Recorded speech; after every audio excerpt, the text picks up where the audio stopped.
ভারতের অপারেশন সিঁদুরে নিহত হয়েছে জাতিসংঘের সন্ত্রাসী তালিকায় নাম থাকা জৈশ-ই মুহাম্মদের প্রধান মাসুদ আজহারের 10 স্বজন, এমন দাবি করছে ভারতীয় গণমাধ্যমগুলো। এদিকে সীমান্তবর্তী 10 প্রদেশের মুখ্যমন্ত্রীদের সাথে বৈঠক করেছেন ভারতীয় স্বরাষ্ট্রমন্ত্রী অমিত শাহ। এছাড়া দেশটির নিরাপত্তা উপদেষ্টা অজিত দোভাল বলেছেন, ভারত ঝামেলা চায় না, তবে পাকিস্তান অশান্তি বাঁধানোর চেষ্টা করলে পাল্টা জবাব দেয়া হবে।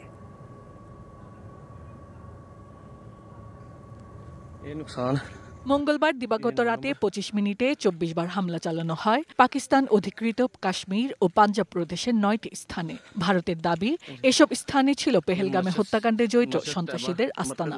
আর এই অপারেশন সিঁদুর অভিযানে 70 সন্ত্রাসী নিহতের দাবিও করেছে দিল্লি। তবে নিহতের সংখ্যা 26 এবং তারা সবাই বেসামরিক বলে জানিয়েছে পাকিস্তান।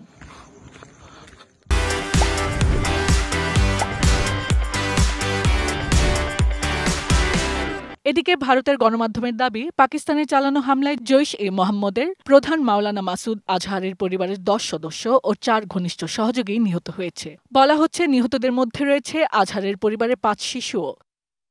এদিকে ভারত বলছে, প্রতিবেশীর সাথে উত্তেজনা বৃদ্ধির কোনো পরিকল্পনা নেই দিল্লির। তবে ইসলামাবাদ উস্কানি দেওয়ার চেষ্টা করলে পাল্টা হামলার জন্য প্রস্তুত দিল্লি। বুধবার দুপুরে এমন হুঁশিয়ারি দেন ভারতের জাতীয় নিরাপত্তা উপদেষ্টা অজিত দোভাল। এদিকে পাকিস্তান নেপালের সাথে ভারত সীমান্তের 10 রাজ্যের মুখ্যমন্ত্রীর সাথে জরুরি বৈঠক করেছেন দেশটির স্বরাষ্ট্রমন্ত্রী অমিত শাহ। বৈঠকে উপস্থিত ছিলেন পশ্চিমবঙ্গের মুখ্যমন্ত্রী মমতা বন্দ্যোপাধ্যায়ও। রাজনৈতিক বিভেদ ভুলে ঐক্যবোধ থাকার সিদ্ধান্ত নেওয়া হয়েছে বলে Hasna Akter, DBC news desk.